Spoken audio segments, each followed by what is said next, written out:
If you really want to study abroad, then you have to like it. You have to be eager for it. You have to want it. Don't go study abroad just because your parents told you. Don't go study abroad just because everyone is going. Your best friend, your boyfriend, your girlfriend, your neighbor. Don't do it to impress people. Do it because it's your dream. Do it because of your personal motivation. Because your personal motivation in your dream will bring you a long, long way.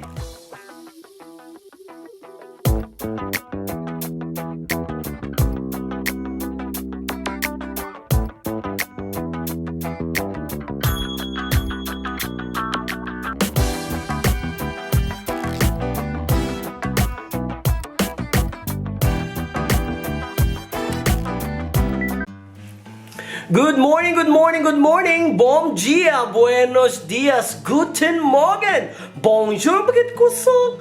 Isang napakagandang umaga. This is your Filipino hamburger and welcome back to my channel. So this video is for those who are aiming or dreaming to study abroad one day. I hope guys you have your pens and notes there with you, and so you can write down the tips and advices based on my personal experience when I studied in France and here in Germany. Tip number 1, you have to ask yourself these 3 fundamental questions. What do I want to study? What do I want to achieve?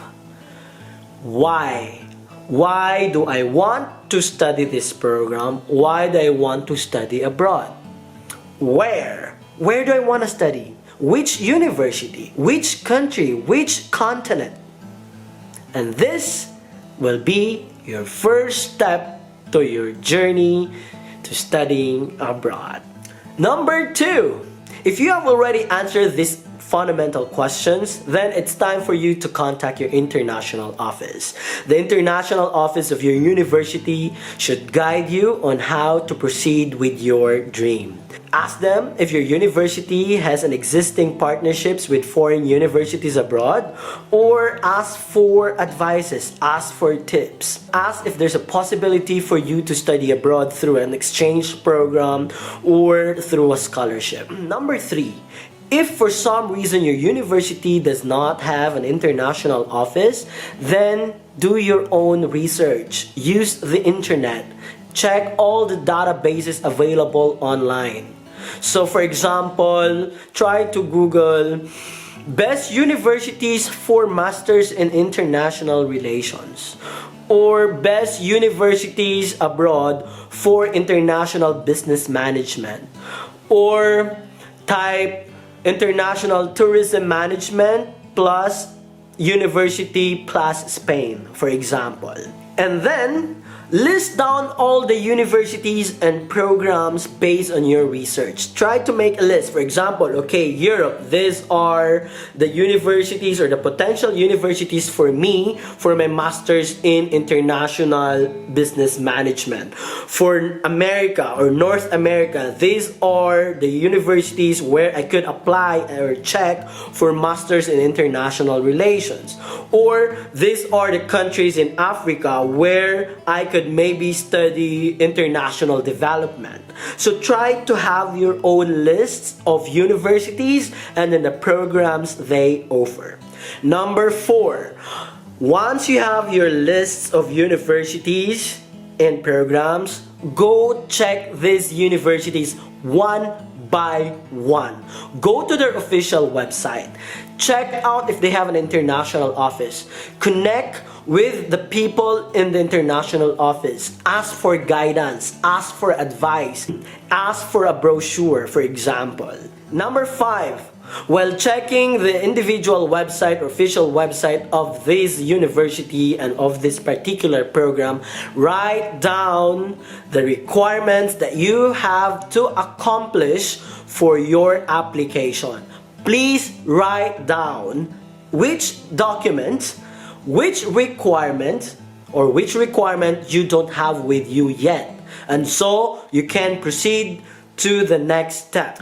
Next tip, you have to have your own timeline. You know, it's like a project management application, or applying for a foreign degree is like a project management. You have to have your timeline. For example, this month I want to prepare for the motivation letter. Or for example, this month I want to focus on the language test. If your program requires you to submit a language test like IELTS, TOEFL, and whatsoever. Or, for example, next month, you want to contact your supervisors or your mentors or your professors for their recommendation letter. Guys, be straightforward. Do not be shy to ask your supervisor, or do not be shy to give your supervisors a timeline when to hand in or when to get the recommendation letter. It's always important to be on time. Okay? Again, have your own timeline. If possible, 1 month or 15 days the latest before the deadline, you have all the documents with you. So prepare your own time period, because it's time consuming, it's energy consuming, and you have to be wise, you have to be smart, you have to be strategic. Otherwise, that dream would be bye-bye. Next tip. Try to check financial opportunities, especially if you're not from a wealthy family who can afford to send you abroad. Then check databases, check embassies in your home countries, contact them, ask them if they have opportunities for you to study abroad. Ask them for scholarship, ask them for potential foundations from their country who could maybe give you scholarship. Check Google, for example, foundations plus scholarship plus for Filipinos, or scholarship opportunities plus Serbians. You know, and this will help you sort out, or it will help you narrow down your research.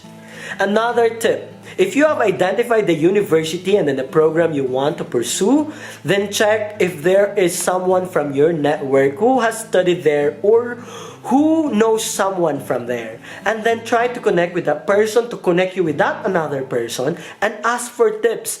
Ask how did she or he manage to submit a successful application. Do not be shy to ask. Do not be shy to network.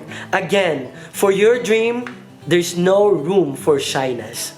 Next tip, this is also related to the timeline. Again, prepare your requirements way ahead of time. For example, if the deadline is 1st of December, then ideally by 15th of November, the latest, you should have all the requirements. Ask your professors on time. Give them deadline.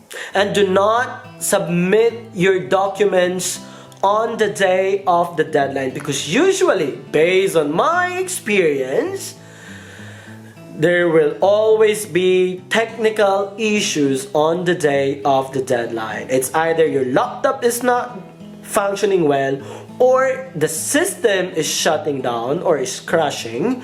So it's always smart to hand in your application documents way ahead of the deadline. Or if you have to send hard copies of your documents, then that will take time, unless you have enough money to pay for express mailing service, such as, okay, I'm not going to market for free here. Anyways, if that would be the case, then make sure that you hand in your documents by 1st of November. If the documents should be in your university by 1st of December the latest. Otherwise, no chance. No chance. And be careful, if you are submitting your documents, from a different time zone, watch out, okay? Because it might happen that the deadline on the 1st of December, 12 noon, European time, and not Asian time. And that's one thing that you have to be careful for. Take note the deadline of the time. Which time zone is that? Okay, for example, deadline is 12 noon Central European time, and you are applying from Peru. So Peru is, let's say, 6, 7, 8 hours behind from Europe. Then, you know, that means you have to be careful with the time. Otherwise, your dream will just vanish. Well, I hope guys that through this video you somehow got some ideas or tips on how to start your journey studying abroad. Studying abroad is such a wonderful, amazing, one-of-a-kind experience. It's a life-changing opportunity that how I wish everyone can experience. It was 2010 when I left the Philippines to study in France. I got a scholarship from the French government through the French embassy in Manila through the initiative and help of Madame Inerio. And yes, in 2013, I got another scholarship to pursue my master's degree in Germany. Studying abroad teaches you to be independent. It teaches you how to manage your finances. So basically, it teaches you how to live an adult life, how to be your own manager, how to be your own janitor, how to be your own cook, how to be your own nurse or your own doctor, how to be your own comforter. I encourage everyone to try applying for scholarship, applying for an exchange program, even if it's just a short program, as long as it will give you the opportunity to be in a foreign country and to be with international community. It's a life-changing opportunity, because if you do that, you will come back home a better person. You will come back home more independent. You will come back home with a wider perspective, with a deeper understanding of life and what's happening around you. And watch out for my next video, because in that video I will be talking about how to draft your motivation letter effectively, how to make your curriculum vitae outstanding, or how to make your curriculum vitae stand out among the others. And yeah, and other tips on how to prepare your requirements or your documents for your admission in a foreign university. If you are watching this video, please don't lose hope. Try to check all the opportunities, all the possibilities to go study abroad. If it's really your dream, it will be for you. If you are meant for this, it will be for you. Do not give up easily. It's just a matter of perfect timing. And guys, please do not forget to subscribe, like, and share. And if you have questions, please comment below, and I will try to answer them as quick as possible. And once again, thank you very much from the bottom of my small Filipino heart, especially for the 70 subscribers who are always there to support and looking forward for my next video. And this is once again your Filipino hamburger, who wants to say that if you are aiming to study abroad one day, then you have to like it. You have to be eager for it. You have to want it. Don't go study abroad just because your parents told you. Don't go study abroad just because everyone is going. Your best friend, your boyfriend, your girlfriend, your neighbor. Don't do it to impress people. Do it because it's your dream. Do it because of your personal motivation. Because that dream and that personal motivation of yours will bring you a long, long way. Ciao!